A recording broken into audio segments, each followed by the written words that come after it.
Welcome to Coffee with Chaos. My name is James, and here's my coffee. And of course, I'm surrounded by chaos all the time, so no big deal. Tonight, I've got some comics to show you, just a little stack. Yeah, just a little stack. Some of them are the ones that I pressed over the week, including some magazines that I pressed. And the rest are from Independent Box number 3, which I suspect are all Dell, Gold Key, or Western. Not as in Western comics, but as Western publishing.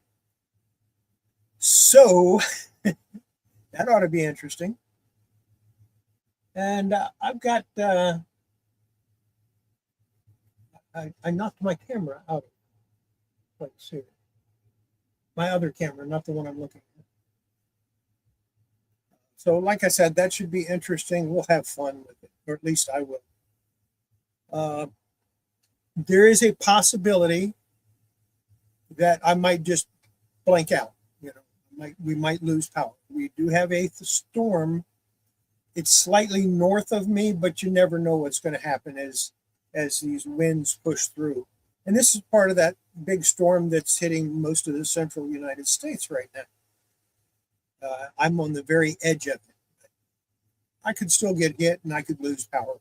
And if that happens, give it a minute or two to see if I'm coming back. And if I don't come back in a minute or two, it means I'm probably not coming back at all because my power is out. Not to worry, I have charged flashlights and other things, so I won't be sitting in the dark by any means, but I won't have computer access, and that would piss me off. So we'll just see how it goes. I did manage to finally finish the video that I was doing for this morning, and rather than waiting until tomorrow, I just went ahead and released it. Some of you have seen it already, and it was on removing like dog ears and other folds from the inside of a comic. Works real well. The way I do it works well for me. Maybe you'll have trouble with it. I don't know. But if you follow the instructions I give you, it shouldn't be a problem. Very easy skill to master. One of the earlier ones I learned, although I didn't initially use water on a Q-tip and rub it on there. I would take a damp towel and set it on the page for a little while, then take it off, then iron the whole page.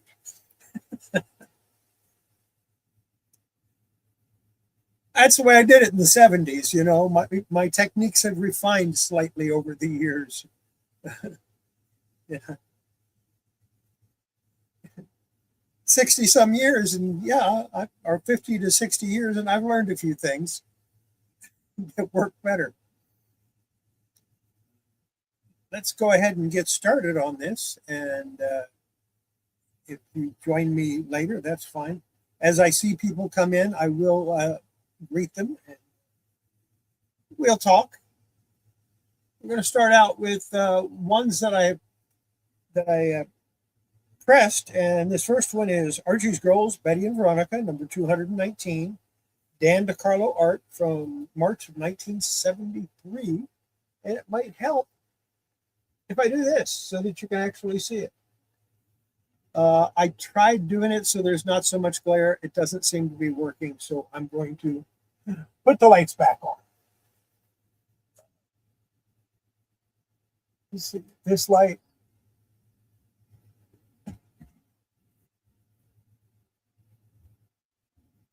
and that light, and you get a slight glare, but it's not too bad. Matter of fact, I probably don't need this light. Yeah, we'll go that way. That looks okay, but my camera is still wrong.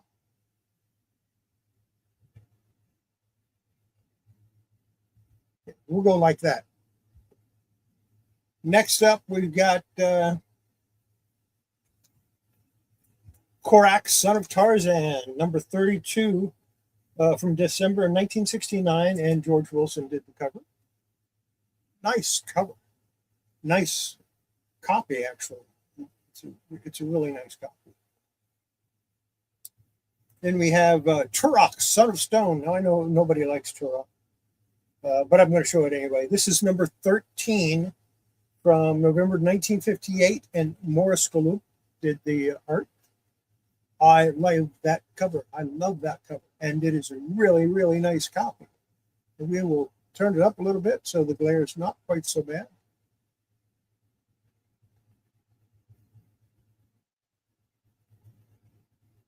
Yeah. Some of them, the glare is going to be worse than others. Then we have Alex Saviuk doing Web of Spider-Man 44 from November 1988. Yeah, that overhead light is giving way too much of a glare. Shift it over a little bit more. Maybe this way. No. Hey, that might work.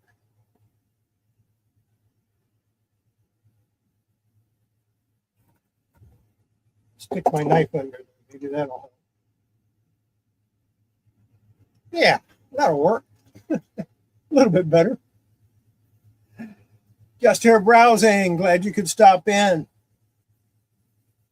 We've got Hanna-Barbera Giant Size. This is from the Harvey Classics series, and this is issue number 1 from October 1992.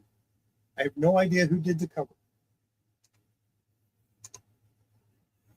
These are actually kind of hard to find in high grade.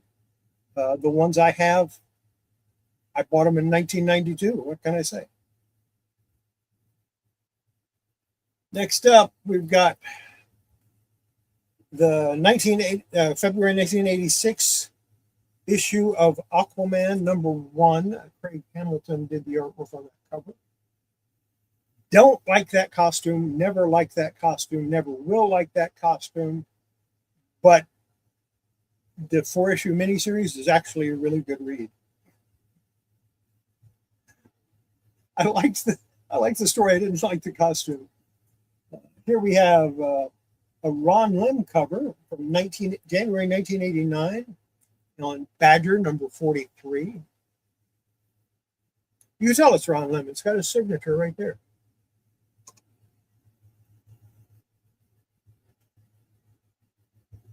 If you wonder why I keep looking over, I'm looking at the chat, even though I can see it right here. That's that monitor that I'm in the front of me here. This monitor is too far away. Yeah, I think it came out good, Michael. How you doing, Michael? Glad you could stop in. Cerebus number 48 from March of 1983. Dave Sim cover, of course.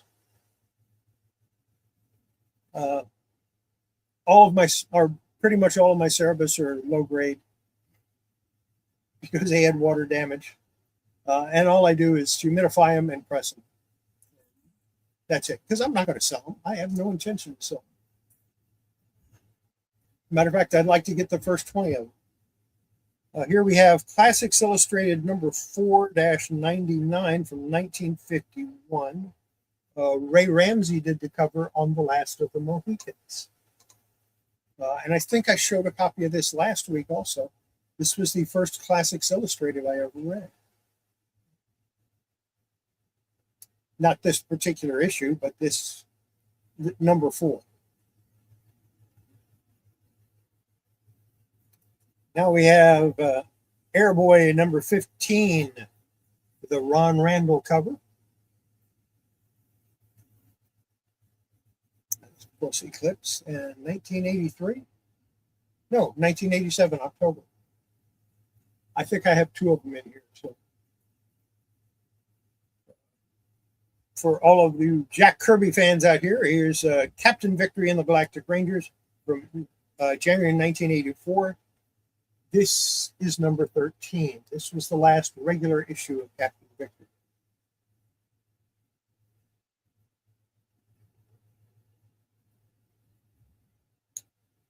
From 1967, October, Rocco Mastro Serio, which went by the name Rocky, did this Gunmaster 89 cover.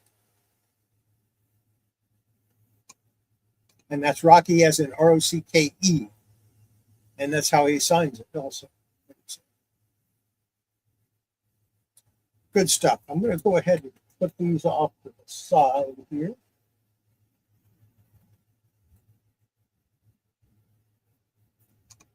Next up,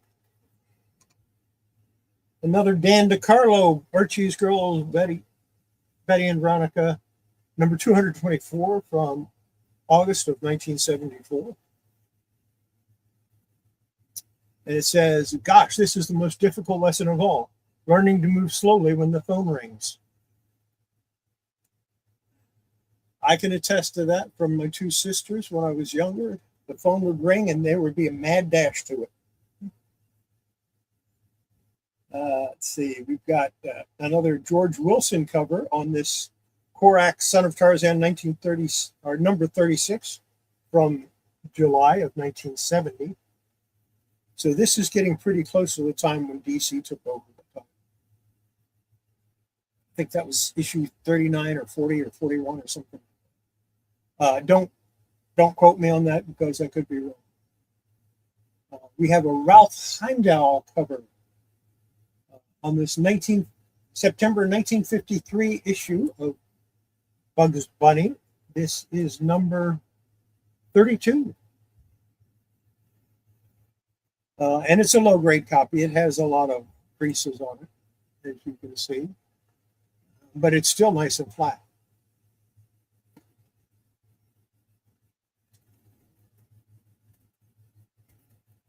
Next up, we have an Alex Saviuk doing Web of Spider-Man number 45, December 1988.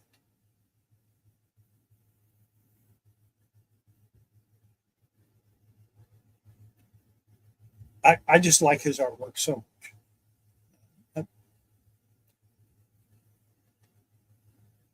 From 1979, October 1979, we have a Warren Kramer cover on this Hot Stuff number 100. Another low-grade comic. A comic doesn't have to be high-grade to press and to clean. Although, if you watch enough videos on YouTube, you will think that, and unless it's high-grade, you shouldn't press it. And that's a load of crap. You press comics because it makes them look good. That's why I press my comics, because it makes them look good. I'm not sending them into CGC. I just like them to look good, even if they're low grade. Next up, Power of the Atom, number 11 from April of 1984. It's a Graham Nolan cover. We're reading doing the inks on it. And I always kind of liked that Atom cover where he's got the two scissors like two swords. Or each of them has a half of the scissor and they're using them like swords. Always thought was kind of cool. Here we have from 1989, Jeff Butler doing Badger number 50. Now this is a die cut cover, so I had to actually put a backing board behind the cover, something I don't normally do, unless it's square bound or die cut. And of course, this is square bound and die cut, so naturally I put the back. So, yes, you do know where it started, and I think it really looks better. I really like it. Next up, we've got from 1983, Cerebus number 49. Of course, Dave Sim. I think he's the only person that ever did Cerebus covers, probably because he's the creator.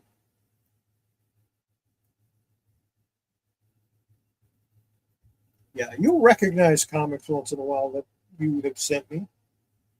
This is Classics Illustrated, number 5-167. John Parker is the cover artist. This particular issue is from June of 1964. And it's Moby Dick.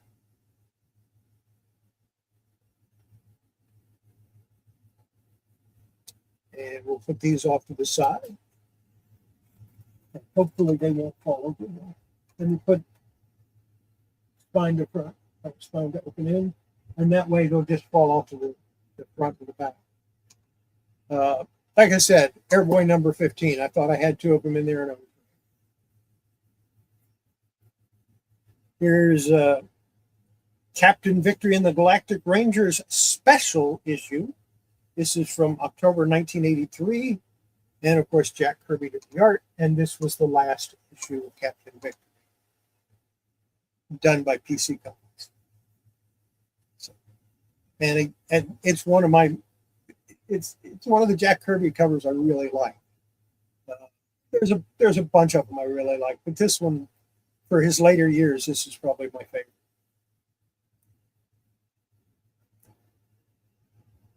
Next, we have a Dick Giordano cover. This is from October 1964. Gorgo, number 20.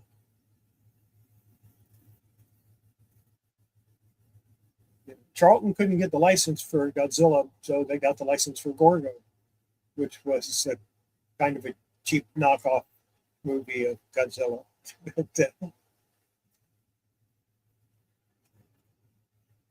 It turned out pretty good. I like it.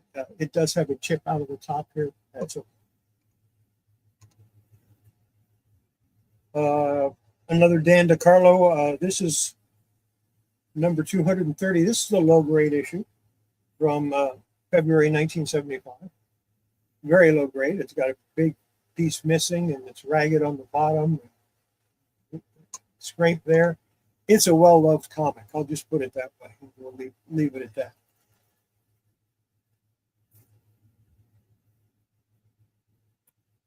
George Wilson, again, doing Korak, Son of Tarzan. This is number 39. A nice, solid, mid-grade copy. Not high grade. It's got a lot of spine stress on it, but it presents pretty nicely, even with all that spine stress.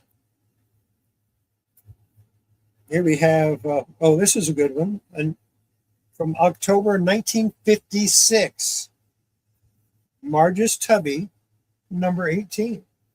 Another low grade copy. It's missing a piece here and a piece here. But low grade is in good minus, maybe. It's not in too bad a shape aside from that.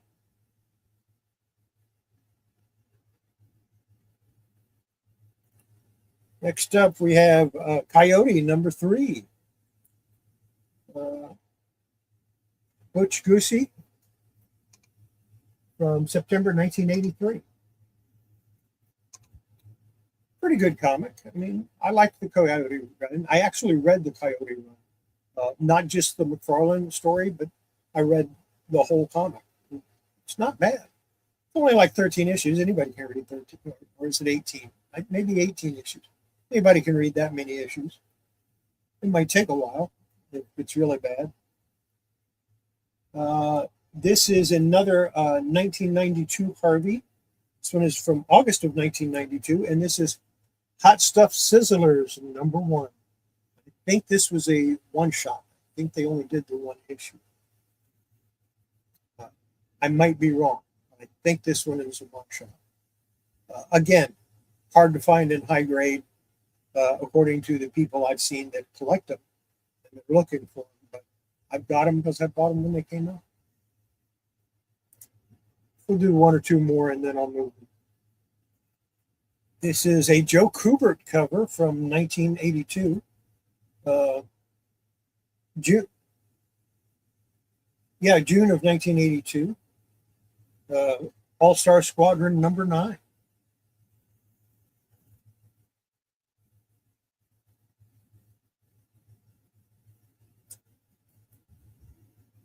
And yeah, I got to show this one. This is from 1989 also, from December 1989. Badger number 54 with a Tim Vigil cover. Now, those of you that say, Tim Vigil, I've heard that name before, but can't place it. Tim Vigil did Faust, which is an adult comic. Excellent, excellent comic. If you get a chance to pick them up, it's worth it. They're really good. I have a couple issues that are signed by Tim. But it's funny. we went to a show and somebody said, now don't ask Tim Vigil for a sketch because he won't do sketches. And if you ask him for a sketch, he won't even give you an autograph. And my wife walked up to him and said, can I get an autograph? And he said, sure. She's gave him his little book. She went, sketch would be nice, but I know you don't do those. And he went, okay. He did a little sketch for her. I'm going, whoa.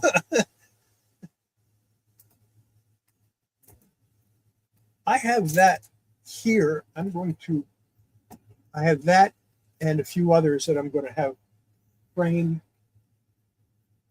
into one of these larger frames so that she can see all the different autographs and pictures that she had done or that she got signatures of.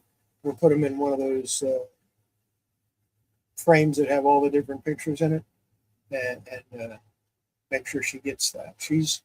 My daughter's taking care of her in California, so she's not. But I think she'd like that. And it's probably worth a little bit of money. She's got a lot of good signatures there and several sketches, including Sergio Argos. Cerebus number 54 of 1983 by Dave Sim. And that's not Wolverine. It just looks like, I think it's Wolveroach or something like that. Classics Illustrated number 6-51. S.M. Zuckerberg did the artwork on this cover from 1983. And it's A Tale of Two Cities.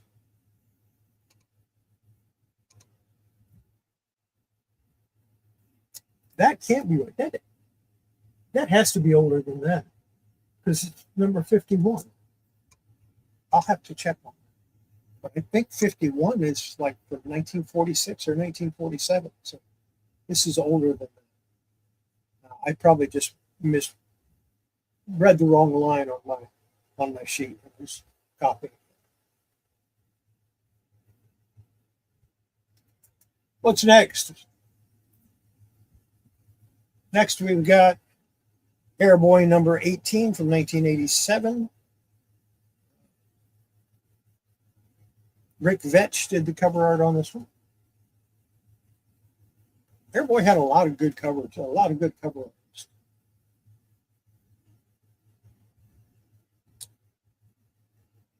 This is a good one. Arthur Soydum from 1984, February. Demon Dreams, number 1 from PC Comics. Now, there were only 2 of these, number 1 and number 2. You can see number 2, but you got to wait till next week.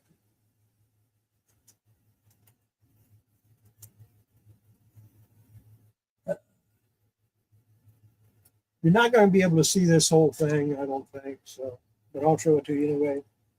This cover is by Richard Bruning. This is Metamorphosis Alpha number 2, or the second volume, and it's called The Price, written by Jim Starlin. I think the artwork's by Jim Starlin also, but not the cover. And these, of course, are the magazine-sized ones that I did. Here's ElfQuest number 9. Wendy Penny did the artwork on that, of course.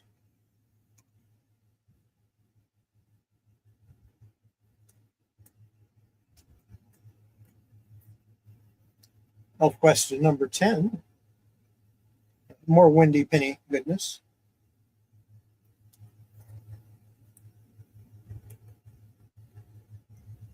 Spider-Man Comics Weekly from 1974. This is a UK publication. And that, of course, is a John Romita art.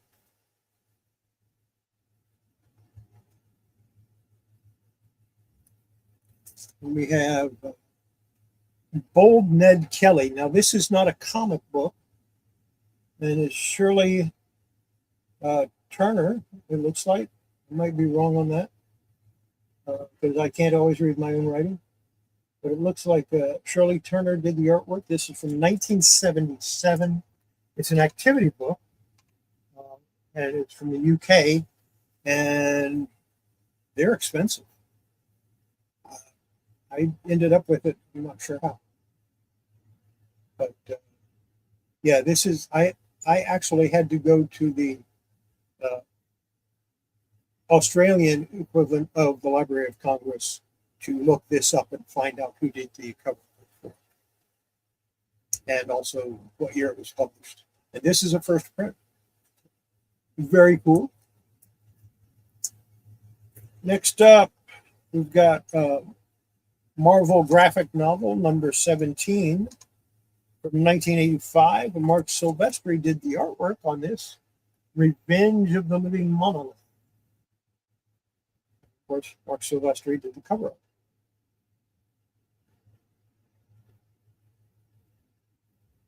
And finally,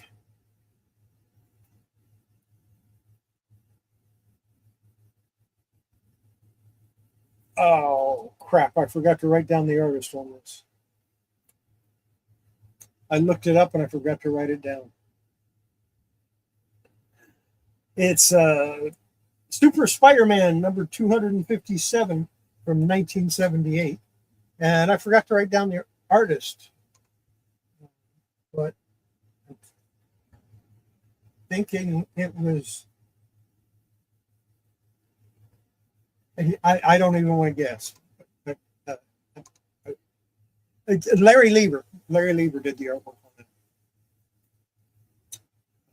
I just happen to remember.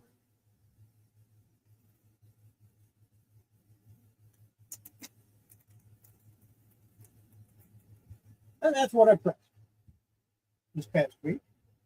I'm going to take my knife, set it off to the side. I'm going to go flat. And I'm going to show you this. And we're going to do a full size on that one, if I can remember how. Oh, there we go. This is a comic I'm thinking about working on. If you would like to see me work, and originally I was going to use this as my example for the dog ears, because it has the dog ears on almost every page, but I decided against it. And this is this is Robin Hood, and it was from the Robin Hood Shoe Company. This is book number 4. It was a giveaway from the Robin Hood Shoe Company, and I kind of want to work on it, but it's not hollering at me to work. But if you'd like to see me work on this, you can go ahead and put that down in the comments below. And if I get enough interest in it, I will go ahead and work on it. It could use some help. But yeah, let me know if you're interested in seeing me make this, try to make this look a little. Now, on with independent box number 3. And I'm going to take some of these out of there so I can find out what the hell they are. This is a Gene Autry comic. And we'll go back to this.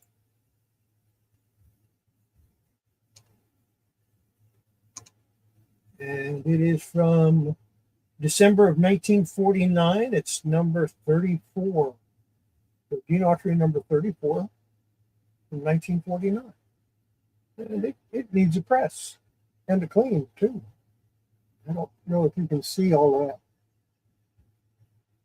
all the wrinkles and everything. It's got a bunch of creases on it. I'll get to that one eventually. And then we have another Gene Autry comic here.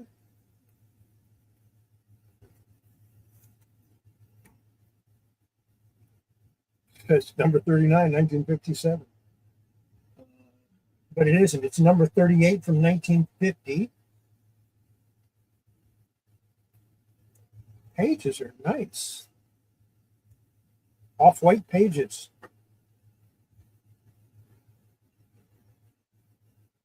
Again, it could use a press, maybe even a clean.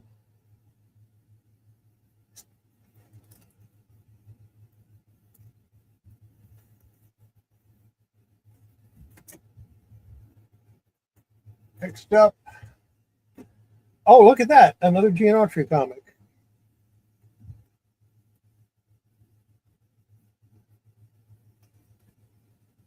Well, I have a whole bunch of Classics Illustrated anyway. So, or did you send that recently? December 1950. This is number 46. Got a pretty bad crease here. And that crease could actually, yeah, that crease is a problem. It should be reinforced. If I wanted to work on this comic, I would definitely reinforce that crease.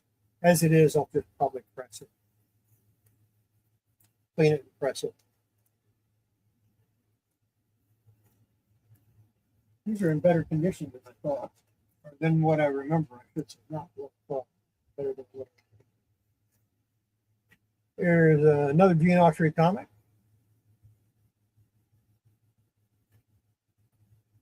This is number 63 from 1952.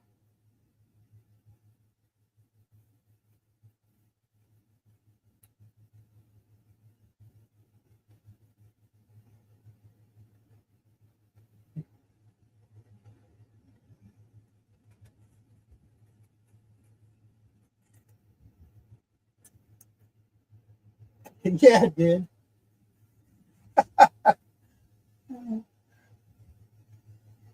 Good eye, John.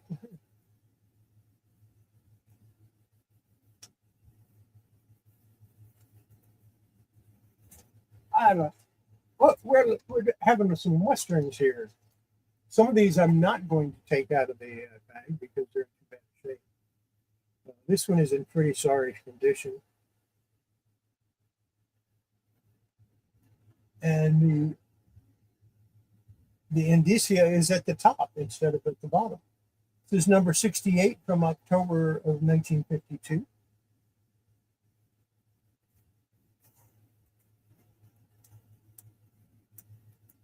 This next one, I'm not going to take it out of the bag. I'm not going to try to figure out what number it is. I will tell you when it came out. It came out in, or the cover date is January 1970. And it's The Girl from U.N.C.L.E. But as you can see, this is in a sorry state. And I don't want to take it out of the bag.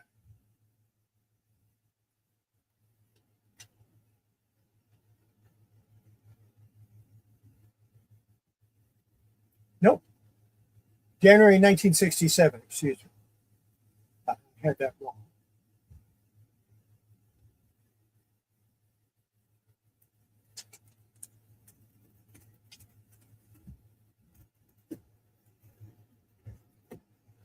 Goodbye, Mr. Chips.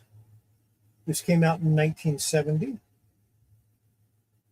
This is June of 1970. This came out. Oh, this was the cover date on it.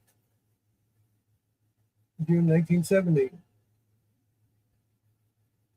Number one. It was a one shot. This is part of their movie line that Gold Key did.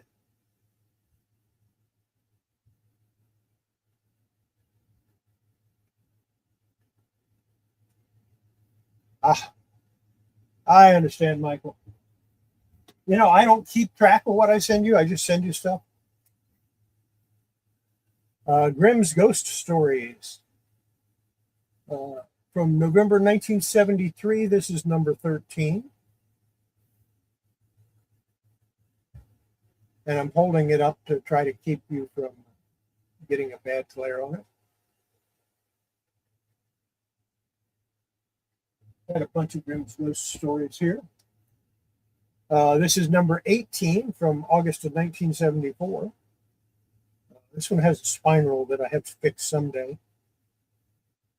When I get to it, I will. When I get to this part of my Gold Key and Gold collection, I will. Okay, I remember those.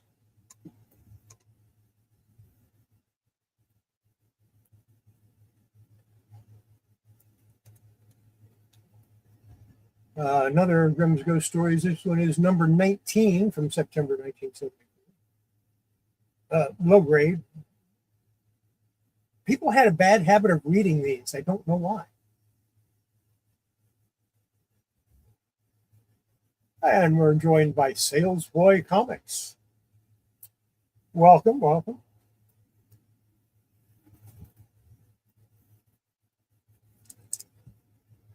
This is Grimm's Ghost Stories number 20. Can you imagine that? People reading comic books? Is that even legal?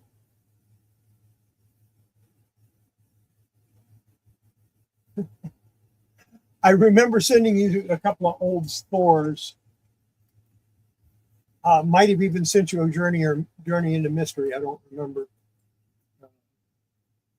This one, I don't know what issue it is. It's a Whitman.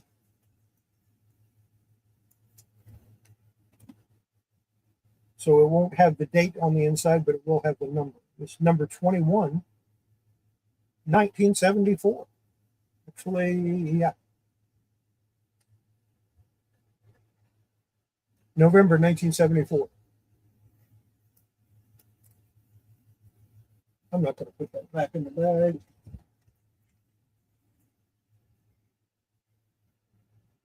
Here's number 27 from November 1975.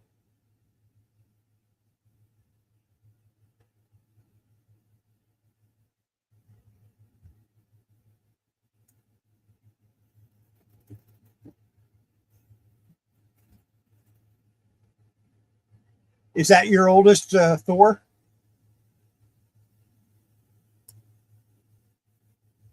Always liked this cover. This is from September 1977. Not a bad spiral on it, but I've always liked this cover.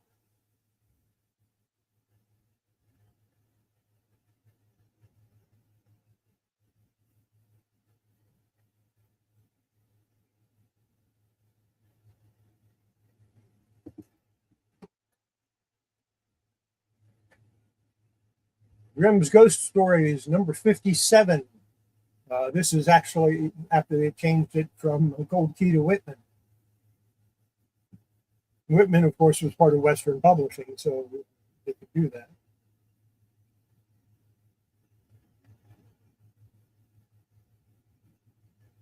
That's December 1971. Yes, it is. This was a reprint when they got to the Silver. I think this might be December 1981.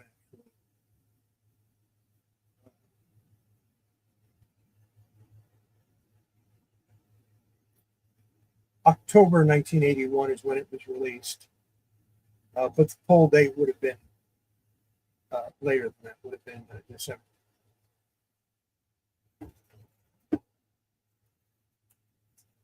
Here we have the Harlem Globetrotters. A king falls for granny at a game of barely bare basketball. This is from April 1974.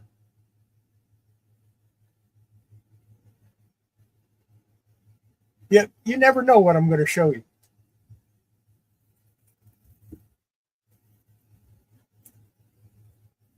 Here's another one that I'm not taking out of the bag for obvious reasons. It's kind of in bad shape. Richard Boone, Have Gun Will Travel.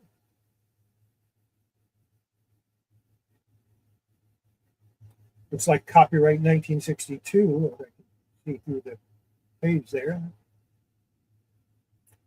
That might be a candidate for restoration or conservation at some point in the future. Maybe, maybe not. Maybe I'll leave it like that. Yeah, I think I saw it once or twice. Heckle and Jekyll, the two magpies. This is from August 1963.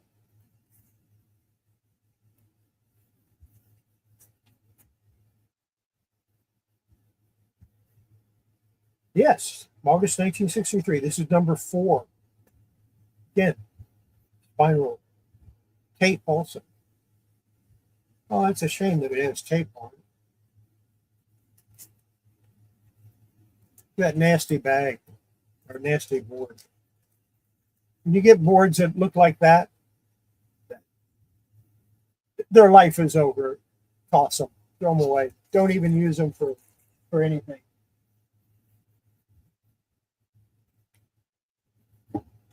They're not doing your comics any favors. Hio Silver, Dell comic.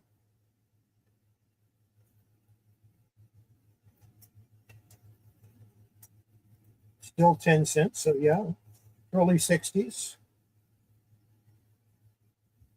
Let's see. July to September 1960, number 35.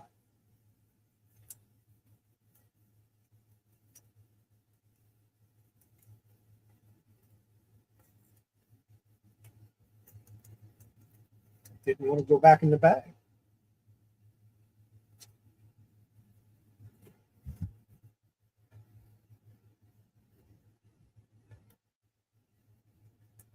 The Horse Without a Head. This was a movie comic. This is from, I'm going to say, around 1964.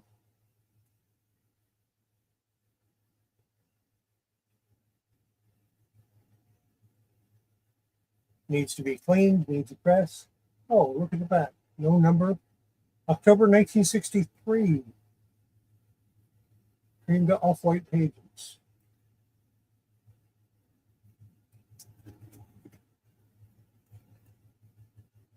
How the West Was Won.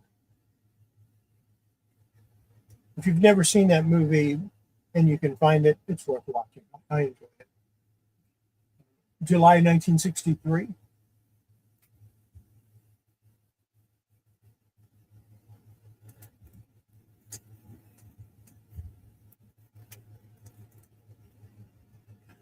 It's Howdy Doody time.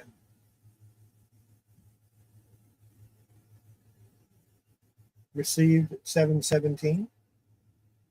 This is from October of 1951. It has off-white pages. I think I should clean and press this one. I think I should clean and press all of these. There you go, Huckleberry Hound Dog, 1964.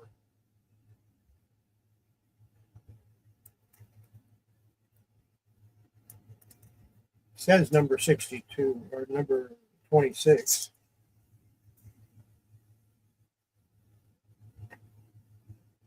Yep, number 26. There's a piece of tape here. I don't like that. There's no reason for that piece of tape.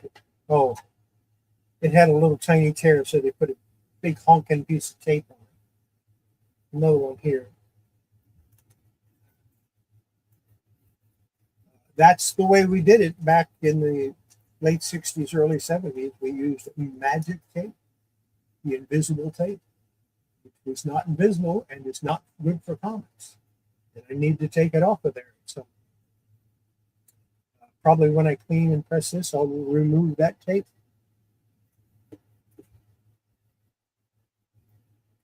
Huey, Dewey, and Louie Jr. Woodchucks. This is January 1970 issue. Yep, number 4. I've had a number of number 4s.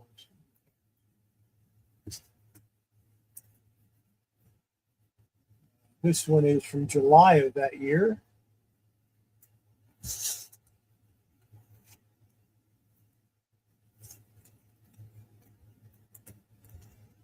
This needs a humidity chamber treatment. Looks like it might actually have a little mold on it. July 1970.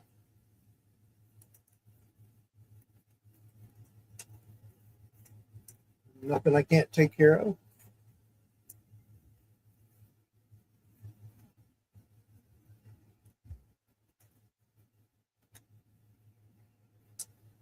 Whitman.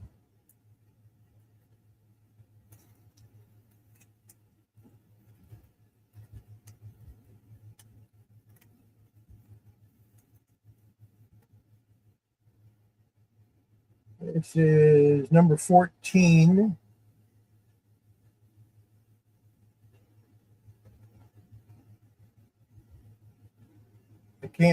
I can't really read the code. It looks like July of 1972 was the date that it was to be pulled off the newsstand. Actually, it wouldn't be, but that looks like the date, publication date. Whitman were never pulled off the newsstand because they were in 2-packs or 3-packs or 4-packs or 5-packs or whatever, however number of packs they had. Another Huey, Dewey, and Louie, Junior Woodchuck. We like Donald Duck.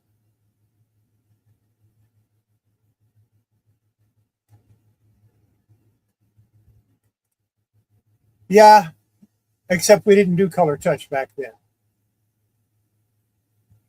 Nobody I knew did color touch, including me. But yeah, tape is bad. We will agree with that. Yeah. January 1974, number 24. I don't remember what, I know it was a Marvel comic that I read it in, but in one of the letters pages of one of the comics, I think it was in the late 60s, the editor recommended you tape the spine to keep your Marvel comics in good condition.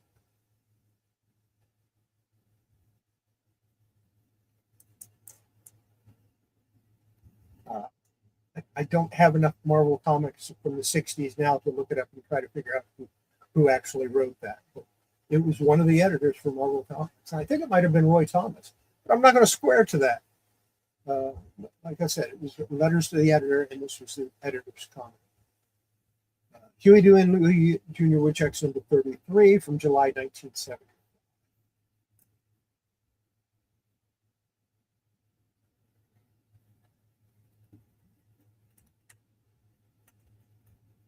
Number Whitman.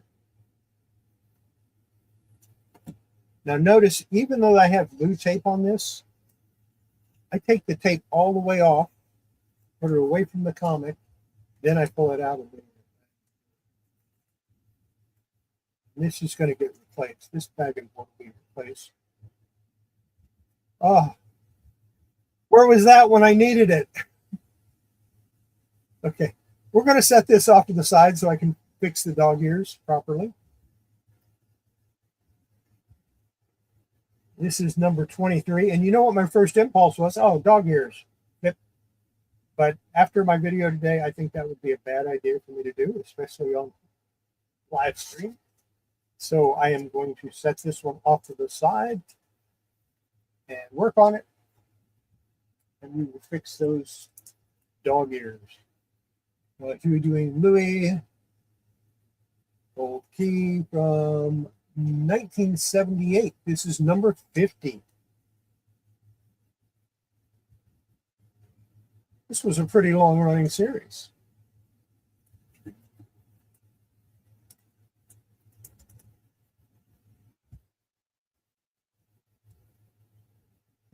February 1979, number 54.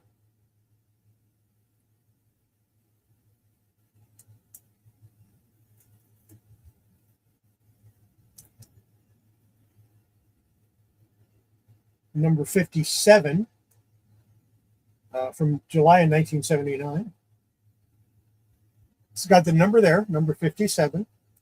And the code is 907, so that's July of 1979. And you know it's 1979, not 1969, because it has a barcode. Barcodes were introduced in 1976. Better be careful on here. You might learn something.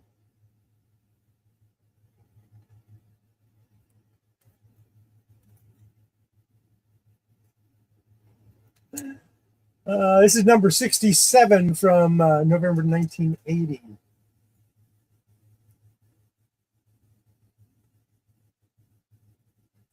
I guess I have two of them.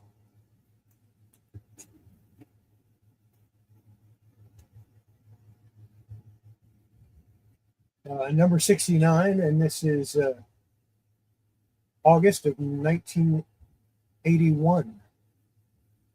No barcode because it was sold in packs.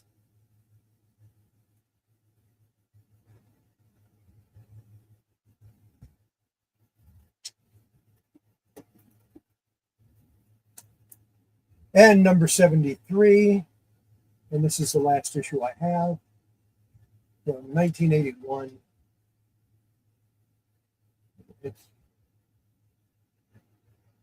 The code is 13.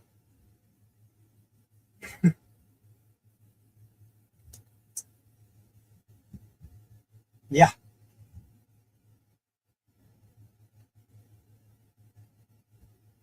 Okay, they have me confused. It was December and a half.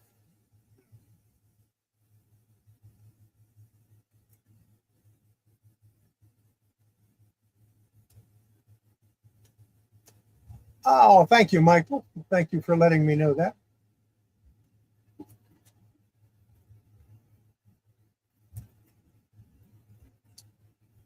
This one, somebody did some artwork on. I Love Lucy comics. I'm not going to open it because it's, yeah.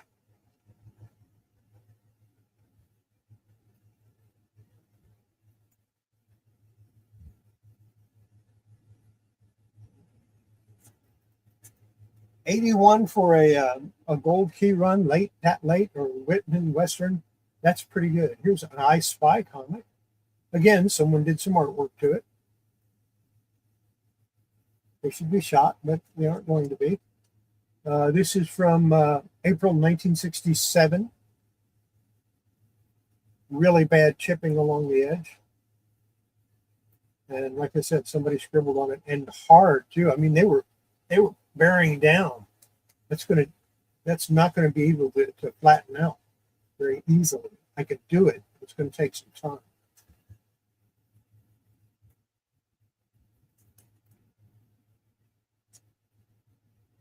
This is issue number 6 from June of 1952.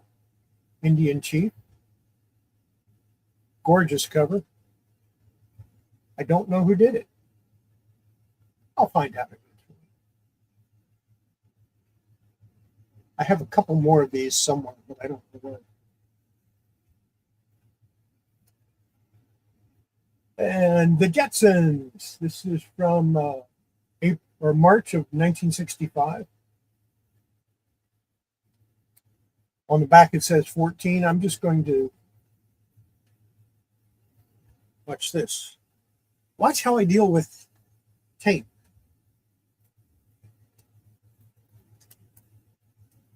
That shouldn't be on there.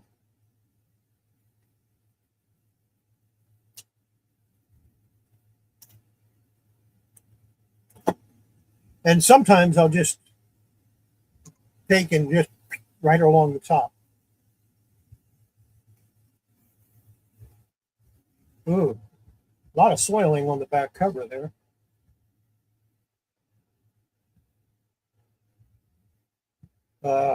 Number 14, 1965. The Jetsons. Definitely needs a press and a clean.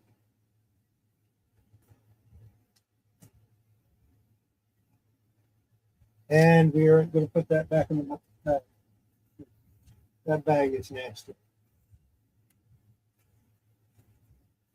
The board I might be able to use for something. There's another Jetsons. This is number 20 from 1966. Rodent or varmint shoe on the bottom, but it doesn't affect the story. It's all for week through. Still, it's nice to have, and it's readable.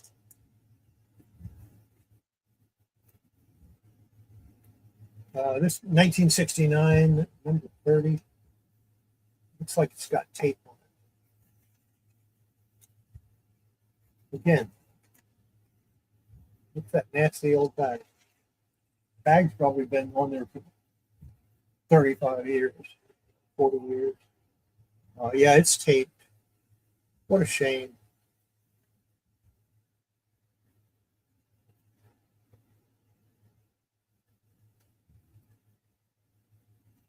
Oh, they taped the inside too. Oh, I hate people that do that stuff. They do it to the back. Okay, it's only on the front. That's not quite as bad. Show you what I'm going to do.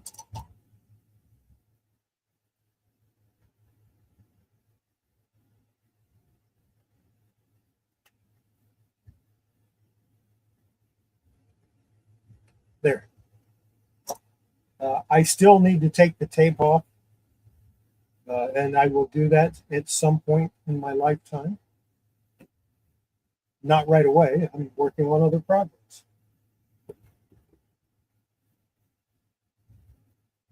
Uh, 1952, not mid 1950s, early 1950s. This is from January 1970, The Jetsons, number 33. I think the comic book outlasted the show. That's funny. The Jetsons, the Flintstones went on forever, or it seemed like it. And the Jetsons just kind of went 2 or 3 seasons, and that was it. This one says 1964, number 31. They're wrong. It's not 1964. 1969. And I can tell that by the 15-cent price tag and the fact that it has 9 there. July 1969. It is number 31. They have 1964.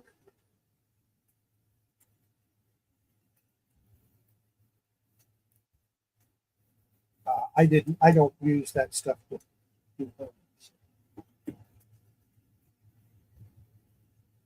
Jules Verne's Mysterious Island.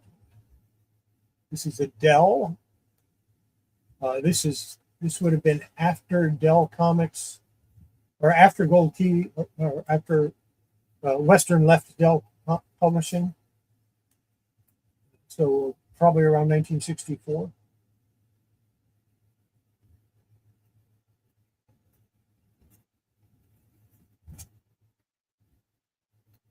The Jungle Twins, number 8 from 1974. I think I have a couple of copies of this.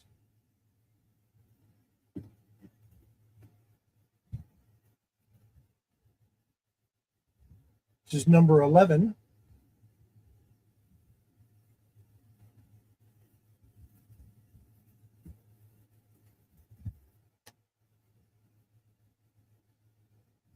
Number 13. I probably have most of these. I have probably had near the complete, close to a complete run of those. Croft Super Show,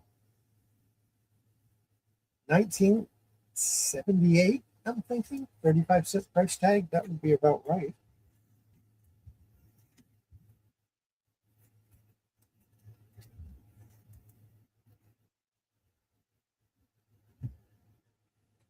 Yeah, November 1978. This is issue number 5.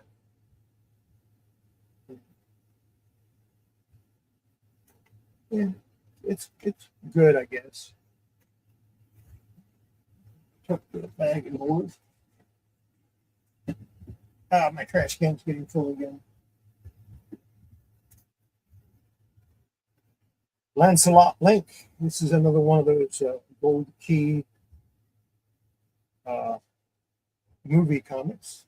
Lancelot Link, Secret Chimp. Number 6 from August of 1972.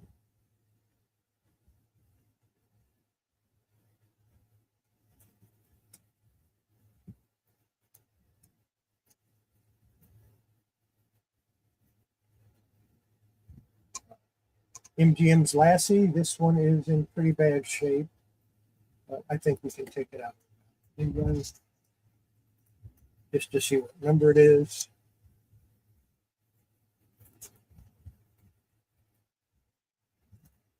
trying to keep my head in the frame instead of losing half of it, but I keep bending over and losing half of it.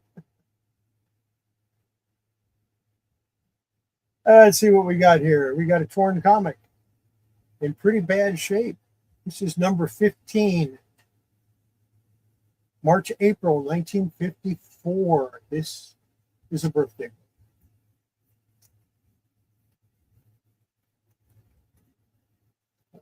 Even though it's March, April, still technically a birthday. April 1954 was my birthday. That makes that a birthday book. Another Lassie in kind of rough shape. I'm just going to show the covers on these because a lot of these are in pretty bad shape. I don't want to get them any worse until I get ready to do work to them, if I'm going to do work to them.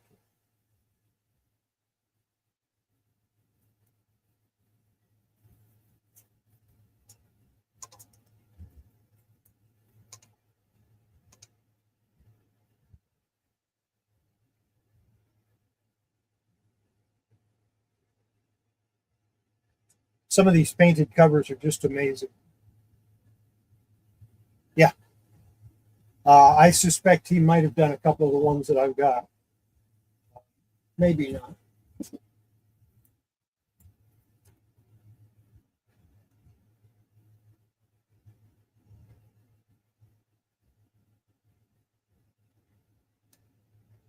That actually has a hair inside of the comic.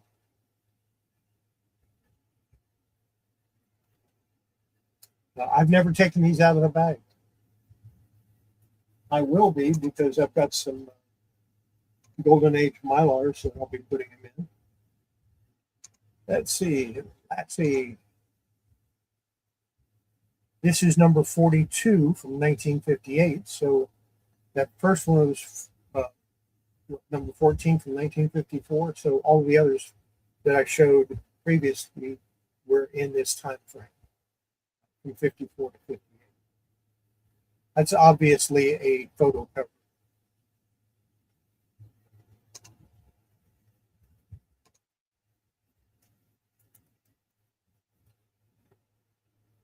This one is from 1963. Another photo cover.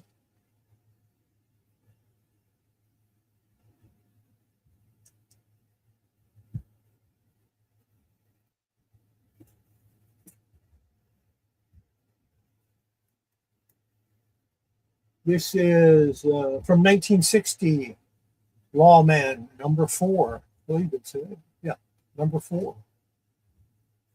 Photo cover. John Russell and Peter Brown. Because, people back then didn't know that this was John Russell and Peter Brown. So they had to put the name on. Actually, they had to do that for other reasons. I think it had to do with the copyright.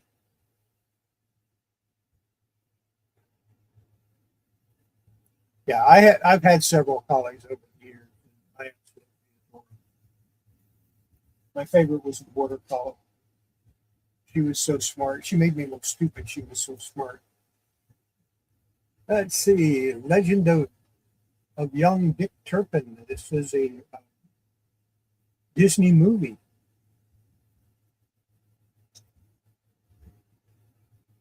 1966 or thereabouts. May of 1966.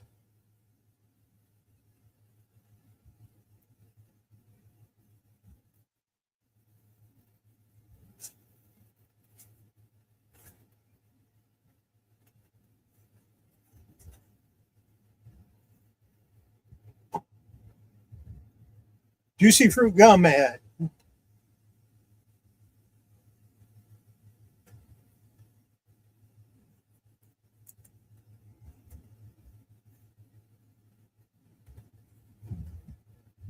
From now on, if I take a comic out of the bag and board, I will show the back. Little Beaver. This is a nice copy. is from 1952. I think we can look at this one. Let's look at the ad on this one. I'm not going to pull it out of the bag. I'm going to pull the board out of the bag.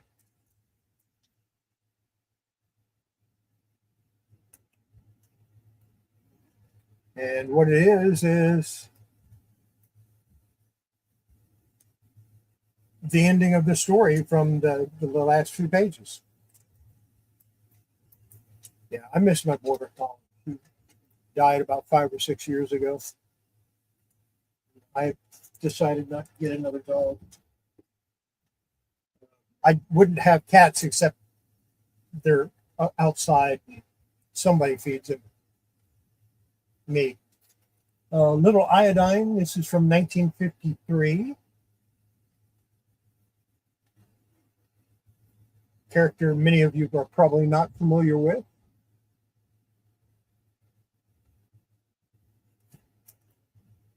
Again, I think I can show you the ad on something. Just slide that page out. See, a lot of the comics from the 50s don't have advertisements on the back cover.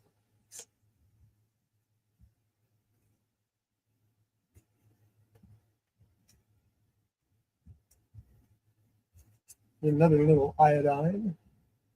Jimmy Hatlow's Little Iodine.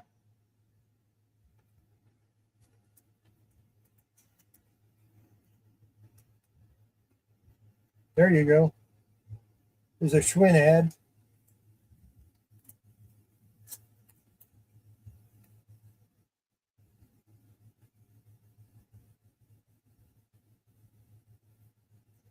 Actually, I had one of those. That exact one. Many, many, many years ago. I rode that thing for many years. Then we moved, and before my bike could come, it disappeared. Somebody came and took it because we had a lot of stuff sitting outside while we're in the process of moving, and someone came and nicked my bike.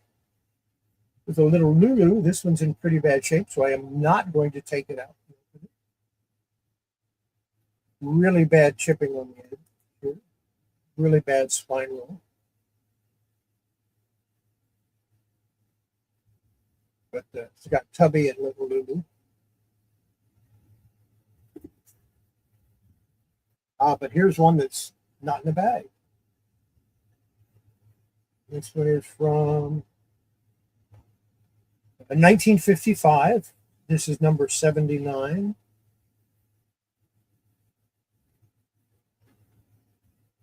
And it's a Mars Snickers bar. Yeah, it's a Snickers.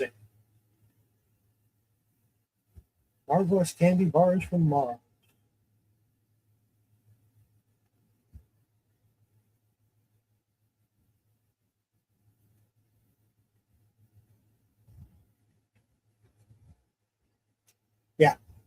Yeah, it was.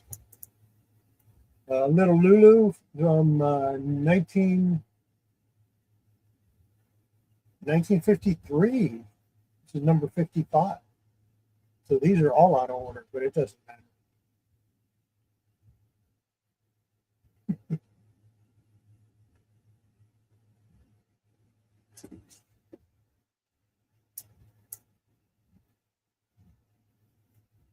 April 1954, another birthday book.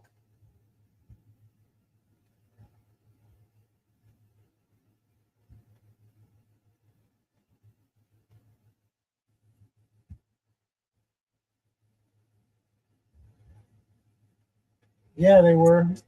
Red Ryder BB guns. It was good stuff too. They were good guns. Here's another one that's in really bad shape, chipping all along the side, and then the spine is split all the way up. Piece missing out of the corner. You could probably use a little TLC. This is number 58. I know that because that is my writing up there.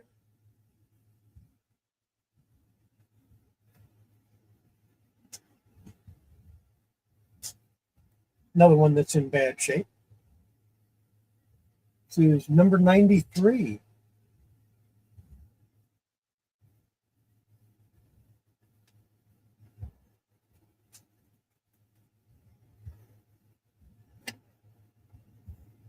How about Daisy air rifles?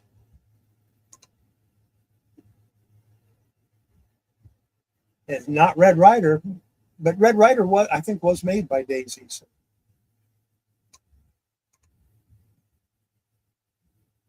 And they still make air rifles today. This one is from number 127 from 1959.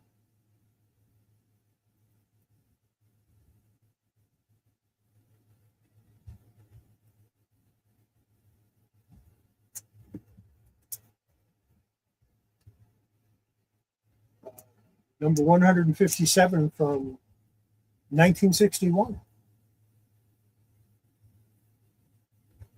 One way to keep your pup cold or cool.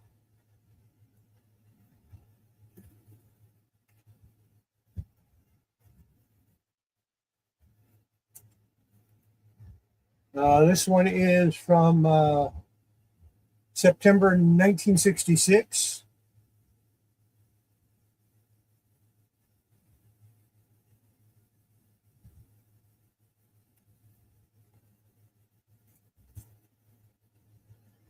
There you go. There's an ad. Number 193 from 1969.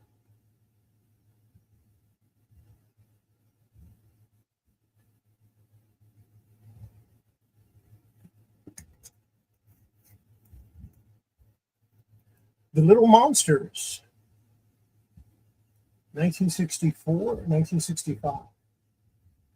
Yeah, 1965. February 1965.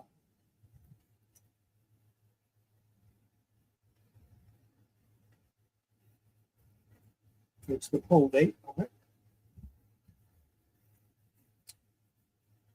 And this is 1967, February.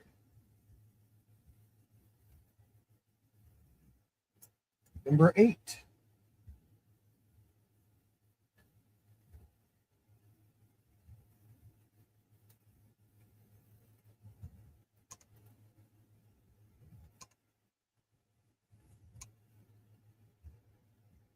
Time to drink a little bit of coffee.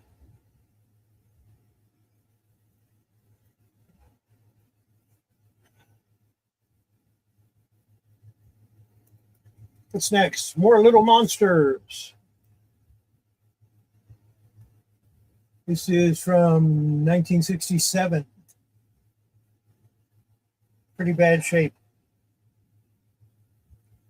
Pretty bad when you have comics from the 50s that look really good, and then ones from the late 60s, early 70s that look like crap.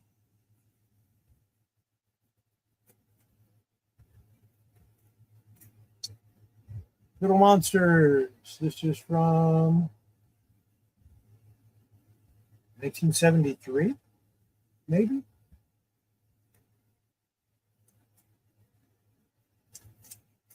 It says 1967 on the back, but I don't believe that.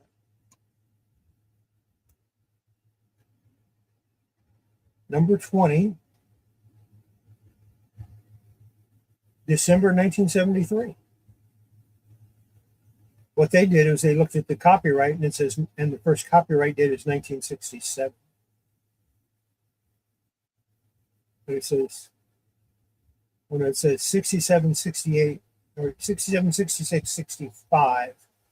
But if they looked over here, they would see that it's December 1972.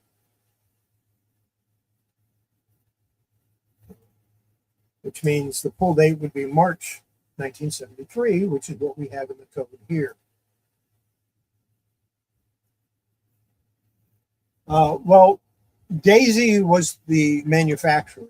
Red Ryder was the model.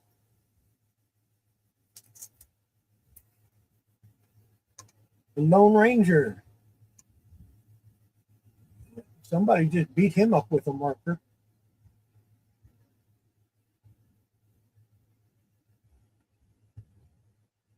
I hope that's a marker.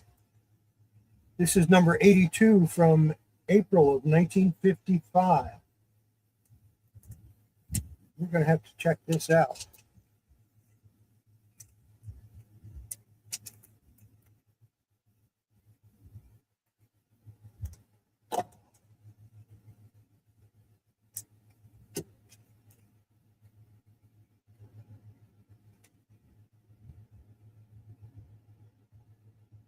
Those are ink splotches, I think.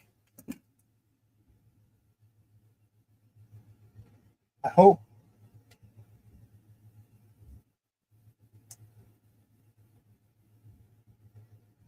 Yeah, they're ink splotches. Somebody took a marker to it.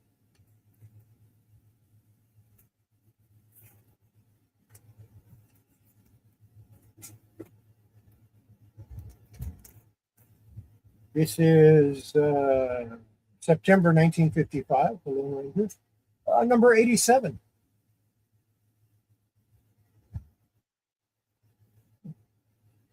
They did the Dell pledge to parents instead of doing the instead of including the Comics Code Authority on the comics. Dell refused to do the Comics Code Authority. Instead, they did a pledge to parents that their comic books would be wholesome.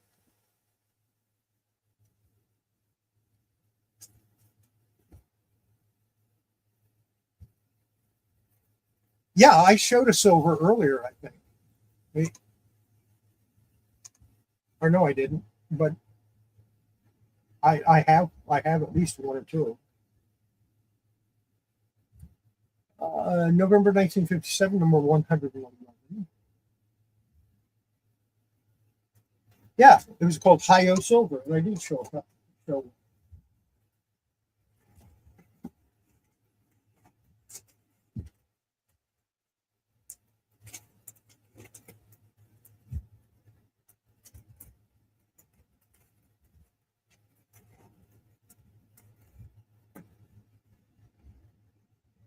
See, I showed that one already.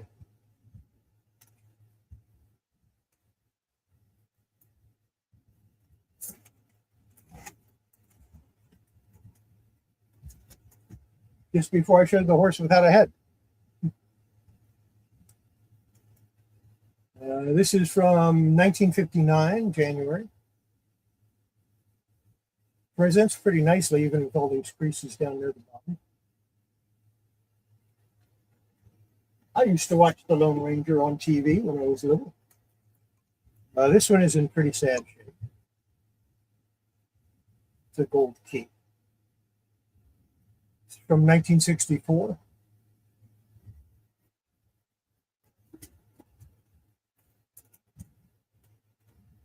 The Dells are in nice shape. The gold keys are all messed up.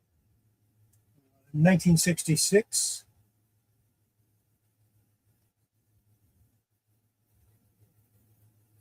I don't need to sniff it.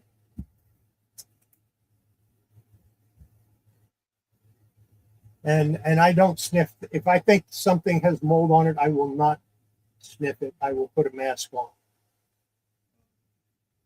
And then commence to do my what I do to get rid of it, my remediation for mold, which I have a couple of comments. I really need to get them out of the freezer and do them. It's from 1967. Oh, back to the good stuff. This is number 123. 1951, Looney Tunes and Merry Melodies.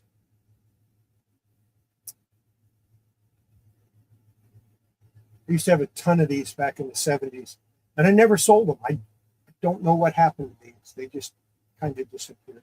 I think at some point when my parents moved, they just put a stack of comics out to take them, which kind of pissed me off. But, you know, it is what it is. I was in the Army. I was in Germany. I couldn't do anything about it. Not sure when this one was. It's early 50s, I believe.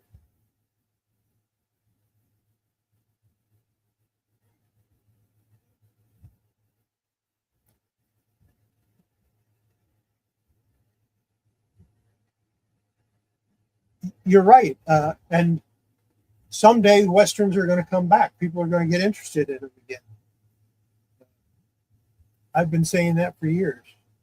This might actually be more.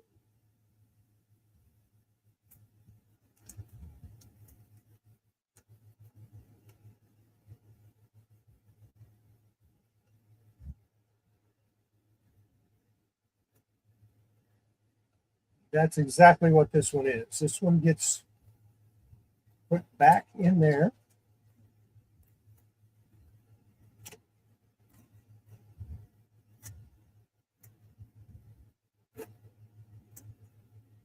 Three pieces of tape means mold and set off to the side.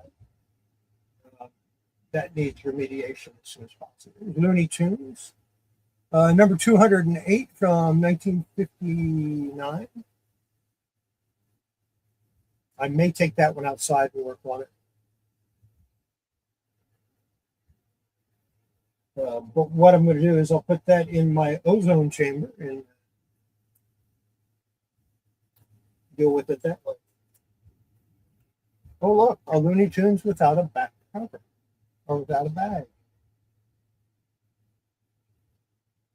It is nice white pages or off-white pages. 1955, number 165. Free pinups.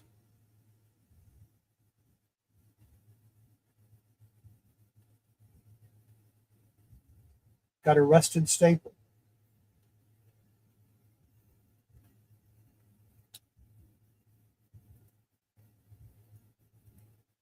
Here's another one of those Gold Key movie comics. This is from 1966. Lieutenant Robinson, or Lieutenant Robin Crusoe, U.S. Navy.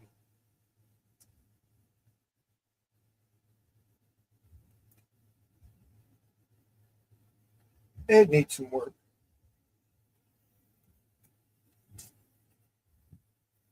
It's not hollering at me, though. There you go. Magilla Gorilla from 1966.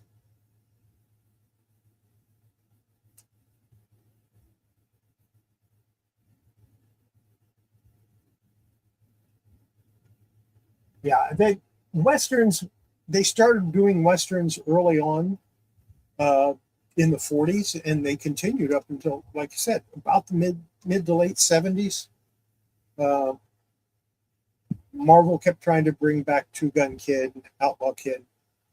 The only one that was successful after that was the DC character.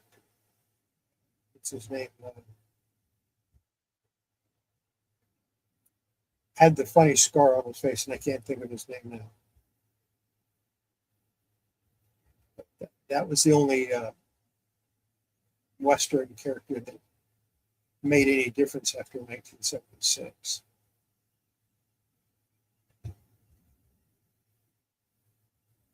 Yeah, Jonah Hex, that's it.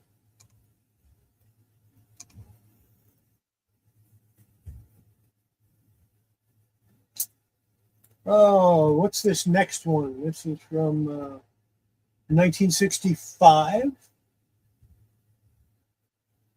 think it's a pretty early issue. Magnus Robot Fighter, number 4000.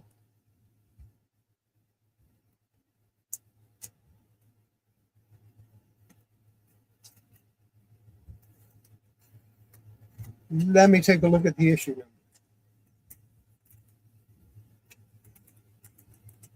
And of course, that means we're going to take it out.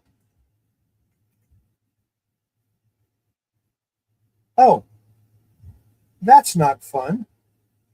Someone was cutting it up.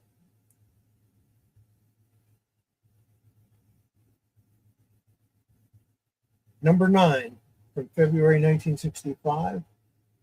But I can Kingujo that and make it look decent. Might go ahead and do that right away. And 10 Soldier. I have this. I have the 100-piece toy soldier set. It's in the other room. I'll dig it out and show it to you next week.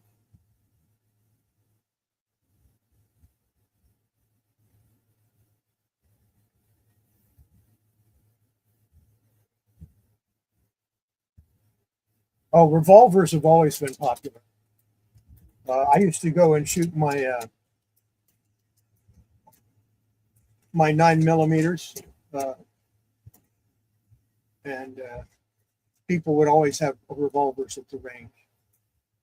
I'm going to take this one and put it off to the side.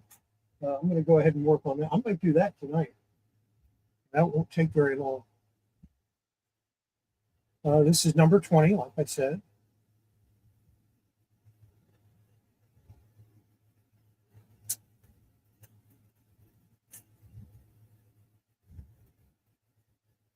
This is from 1968, so it's probably around number 30 or so, maybe 25 or 30, something like that. I think they only did like 5 or 6 issues a year. I could be wrong. Probably am. Bad spine roll. In 1968, number 22. I guess I kind of knew what I was talking about.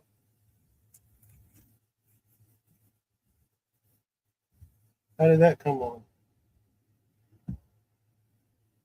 My tablet just came on, but I had it turned off.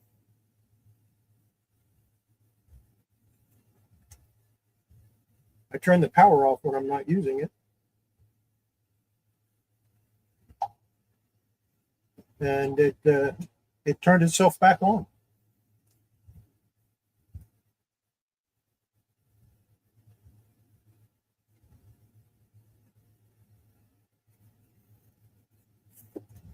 I sold all my guns a long time ago. I have a pellet rifle now, and that's it. But it's strong enough to kill a coyote at 200 yards, so I'm good. I can take the head of a rattlesnake and do a number on it, so I'm okay.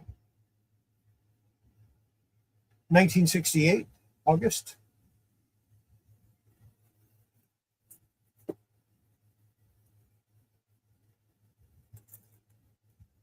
This is number 26 from 1969.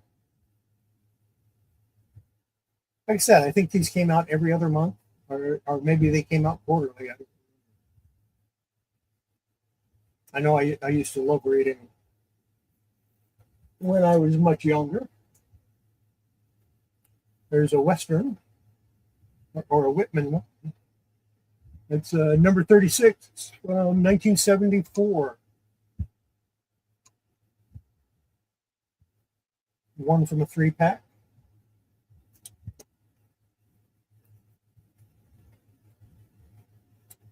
This one is from November 1974.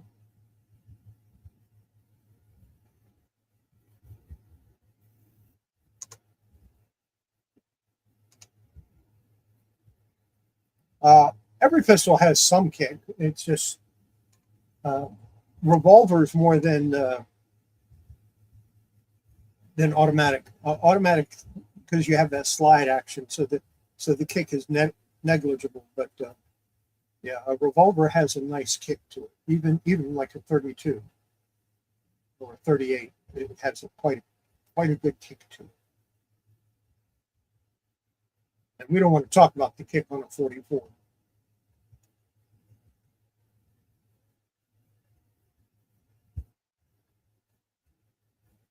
Yeah, I had Beretta 92S, the Italian version. I bought it in Europe, and it had 15-round magazines. I kind of wish I hadn't sold that one, but yeah, I needed rent money, so that's why I sold it. Oh, this one is from 1966, or no, 1976.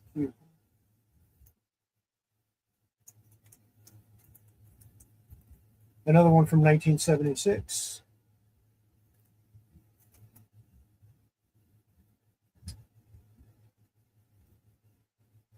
This would have been 1976 before they introduced the barcode.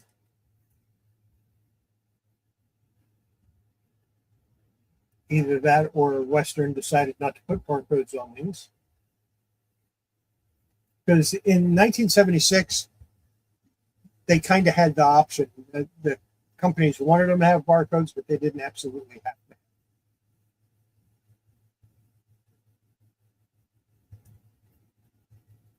But by 1977 or 78, they pretty much had to have. This one is 1977. It says number 46. Evansville, Indiana. That's where I have an aunt that lived in Evansville. I don't know if she's still there. Man from Uncle. Pretty early issue, but I'm not going to take it out because of the chipping. Looks like 1960, maybe September 1966. United Network Command for Law and Enforcement.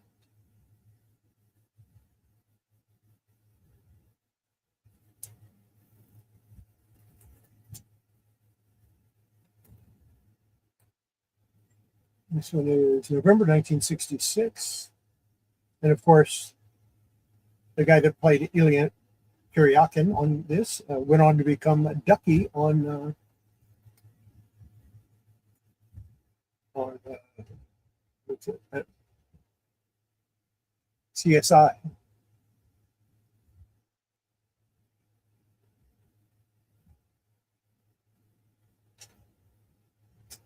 Or NCIS.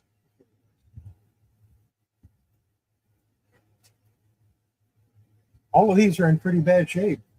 That's why I'm not taking them out of the bags. This is from January 1967.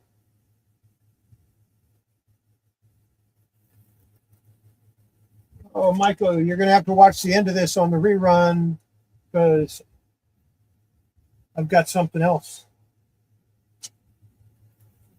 I just got this. And I'm not going to do a live stream this weekend.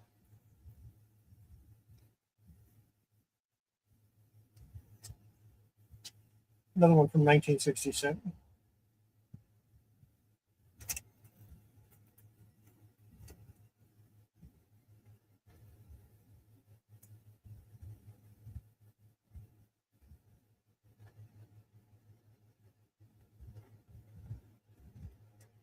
September 1967.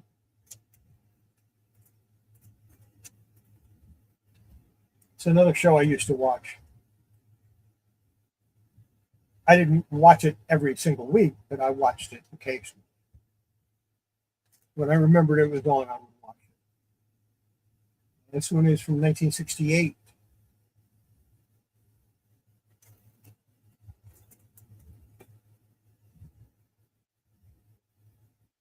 This is number 21 from 1969. So you know those other ones were pre-number 21.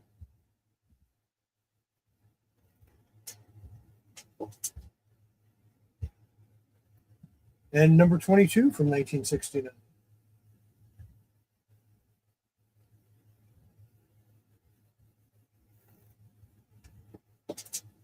We're getting towards the end.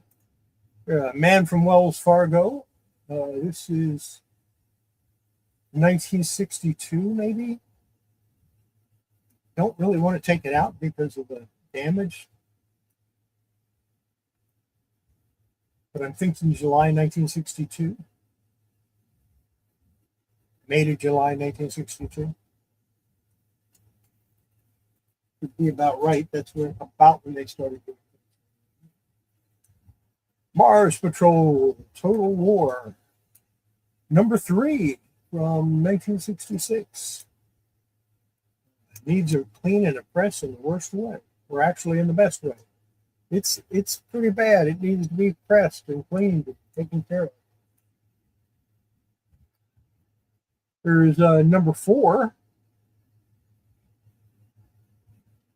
Marine Attack Rescue Service.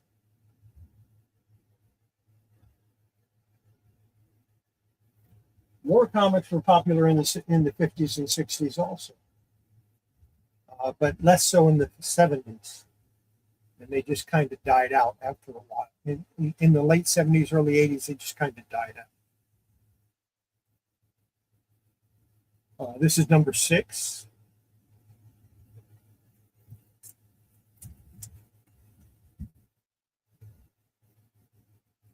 Number 7.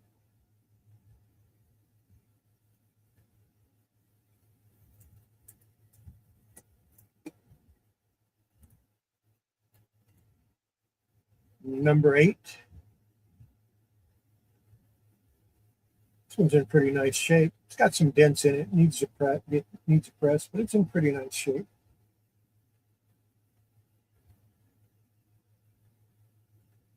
Oh, it's not a guesstimate. You see, it has a little code up here. See that number right there?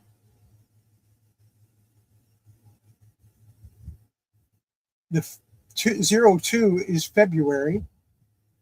It's 15 cents, so you know it was after 1968 because that's when comics went up to 15 cents.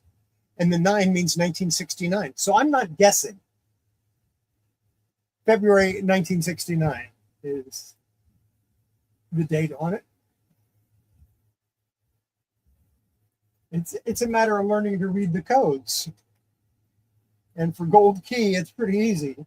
Dell, it's not too difficult either.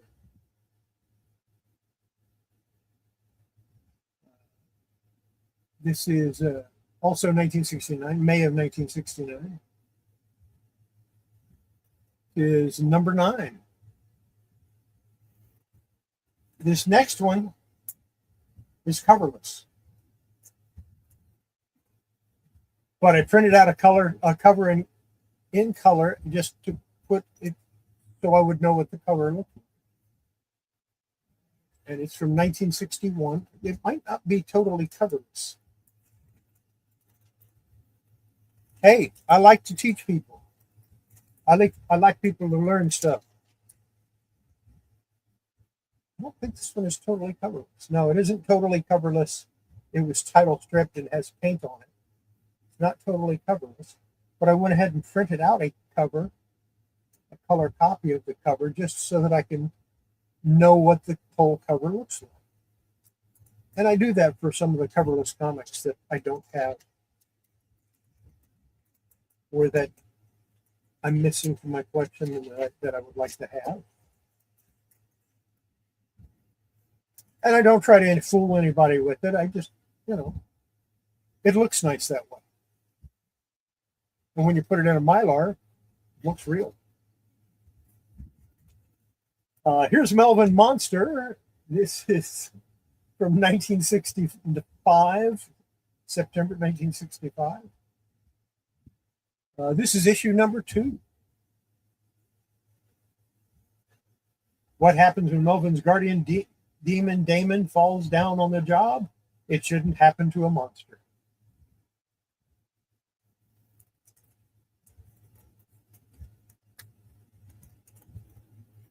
We got Walt Disney's Merlin Jones as the monkey's uncle.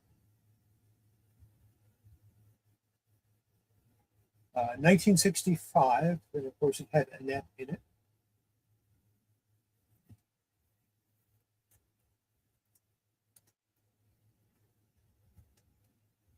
If you really get good at Dell comics, you can tell by the way the stamp looks as to the year.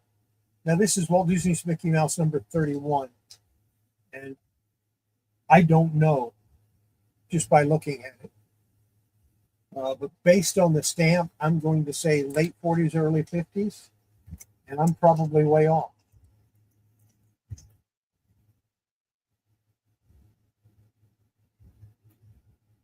Uh, 1953. So, yeah, maybe I'm okay on that. But now I know if I see a stamp without anything else on it, the Dell magazine stamp, I can think maybe around 53, 54. Because they change these stamps every couple of years.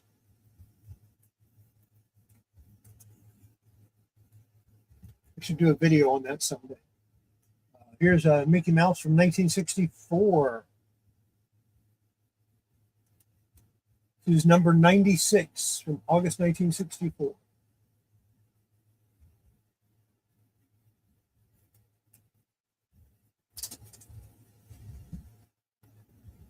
I didn't think I had this many Mickey Mouse. December 1966.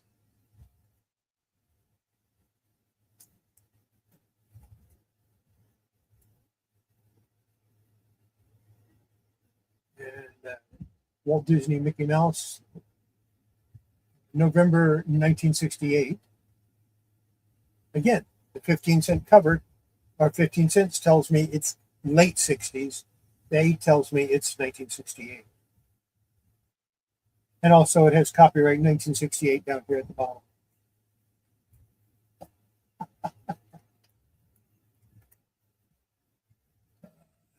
$1969. This is May of 1969.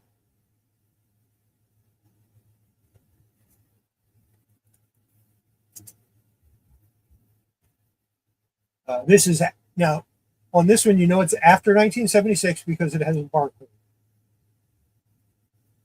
If you look up here, it's July 1968 or 1978. So there you go. That's when it was came out.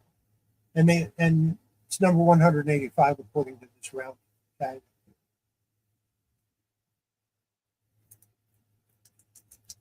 Oh, that's annoying. Those stickers are on the comic.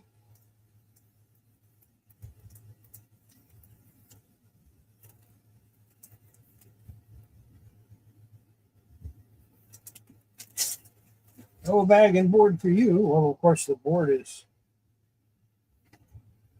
ancient. That's when I had a store. But I need to take those stickers off. Pick that up. There you go. Walt Disney's Mickey Mouse Summer Fun. You need to get the final out of this so bad. 1958. It's square bound, but it's got a bad roll on it. I'll get that out eventually. This one was purchased overseas in a military installation because before they put stamps on them, they would use a punch out a little mark in the hole in the cover. So this was purchased at a military base overseas.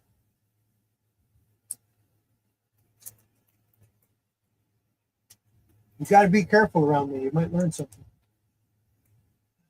Mighty Mouse. This is from 1965, January 1965. Now, some people would say 1964 because it has 1964 Terry Tunes copyright, but it's 1965 because this is the pull date, remember? This is the date that it would come off sale. It's January 1965.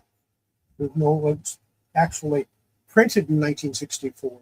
It was on the newsstand up to January 1965. So the cover date is January 1965.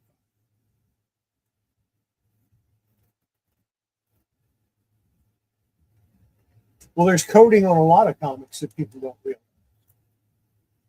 Mighty Samson, this is June of 1966. These first 5 numbers, that is the comic title.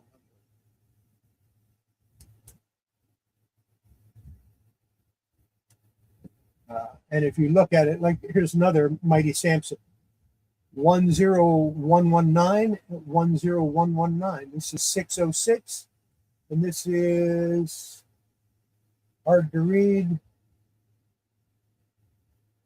908. So this is 1966. This is 1969. And on the back, I have the labels that say that 1966, 1969. Number 6 and number 19. Yeah, I did a lot, and I think some of them were done by George Wilson. Mission Impossible. Dell kind of, after 1963, they kind of followed a similar pattern, like 910 here. This is October 1969, but they didn't always follow that. Sometimes they would go off the wall and do other things.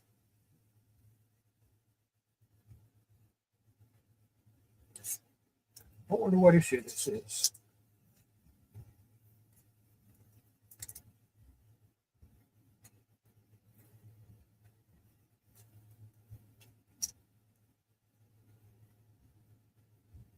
Number 5, issue number 5. Look at those pages, nice white pages too.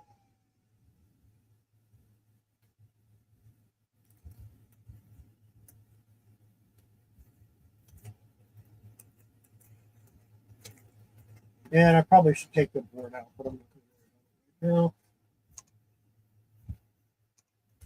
Here we have Moby Duck from July of 1970.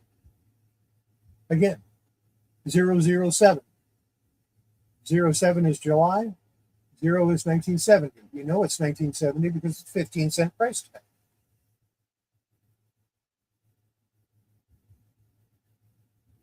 That, and I have it on the label on the back. That's number 10. And here's a Moby Duck Whitman. Now, the Whitman are more difficult to figure out. This is July because generally the last two numbers were the same. On early barcodes, the last two numbers on the magazine were the same as the month that it was supposed to be taken off sale. So in order to find out this one, you have to open it up. And right here,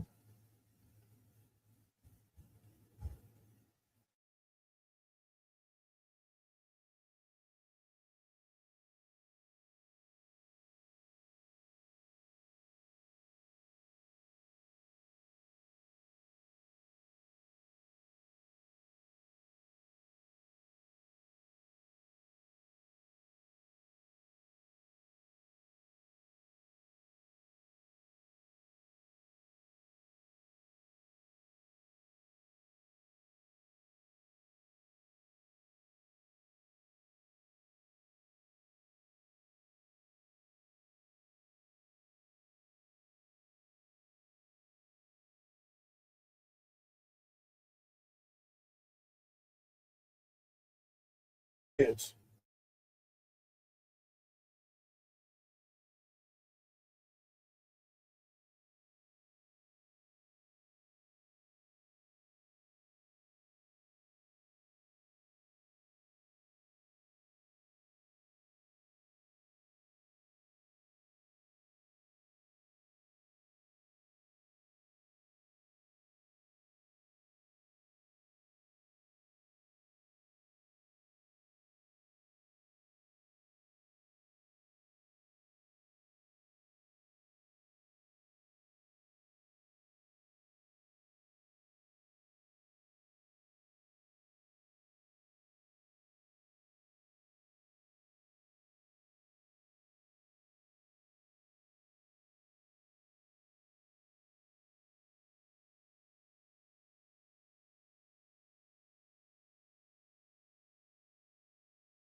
Okay, I lost my internet temporarily, but I'm back now.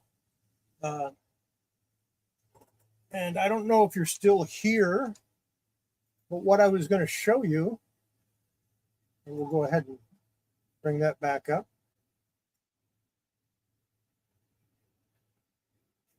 If I can find it.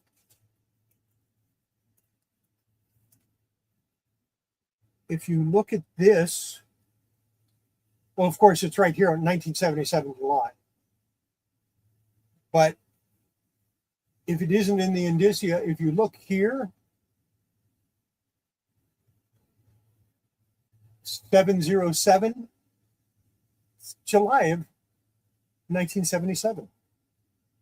And you know it's 1977 because it's after barcodes were added. So, yeah. That's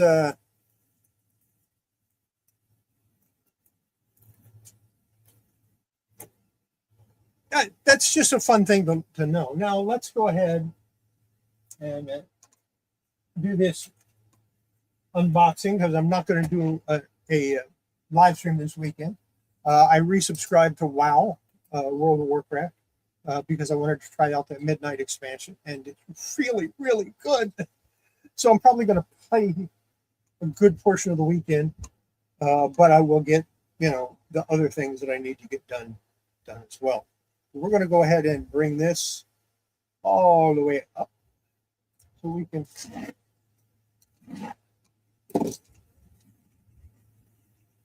Okay, number one. I'm not happy with this guy. Now, yeah, he did say that he was going to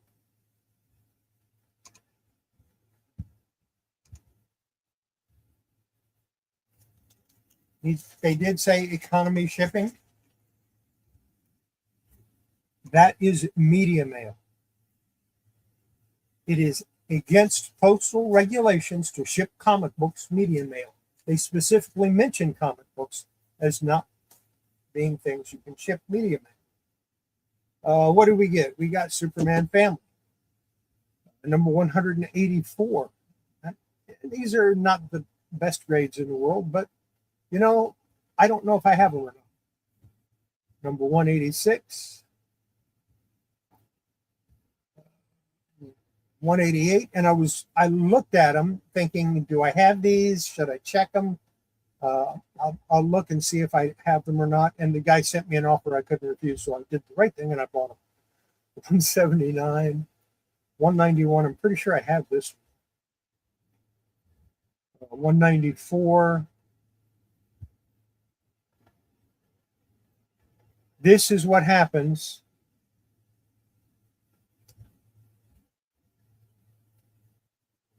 when people just unfold dog ears without, they just unfold and they don't pay any attention to it. That's what happens. They end up coming off. Well, I wish I had these earlier today. I would have used that as an example. That's number 192, 197, and 182. These are not in the best shape in the world, but they're good fillers. And I'm going to read them. So 184, yeah, that is a good cover. Neil Adams.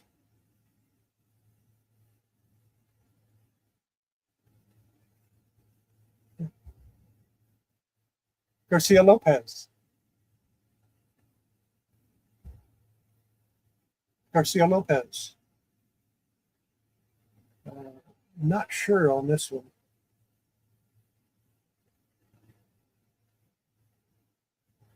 That one might be Carrie Bate. Not sure.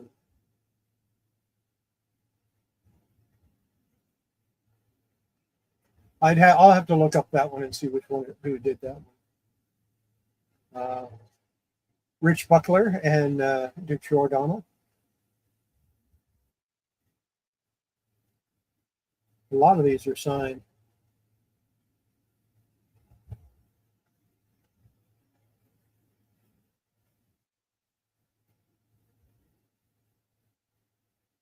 Ross Andrew.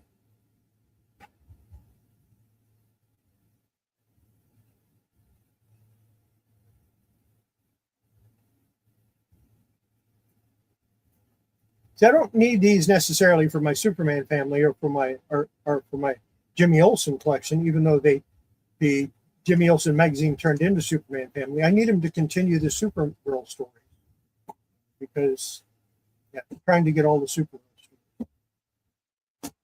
That's what I got. I think that's going to be it for this.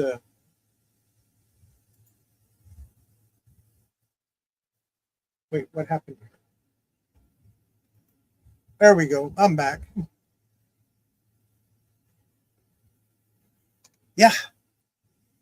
Oh, I have thousands of comics I have to read. And of course, I have some good Lois Lanes up here. There's number 1, number 69, or number 70, number 71, Batman 181, Superman 14.